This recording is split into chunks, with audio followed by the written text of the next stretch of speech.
source in place of where you might place a table inside of the outer query. And this is very cool because you then can shape the data exactly the way you want to and submit it to the from clause.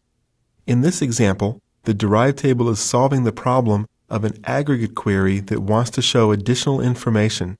We'll talk about aggregate queries in the next lesson. But the problem here is that an aggregate query can only return columns that are either involved in the group by or are doing some kind of aggregate function, in this case the count rows. So to execute this simple subquery, I first need to be in the family database.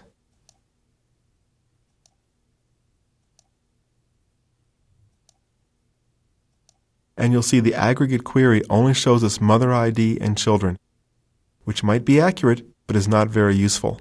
So to use this as a derived table, we assign a table alias, we'll call this child count, and it can be used as a full table, as if mother ID and children is the data source being sent to the outer query. Child count is the name of it, so we can join on child count mother ID to person ID, which is the first table in the from clause.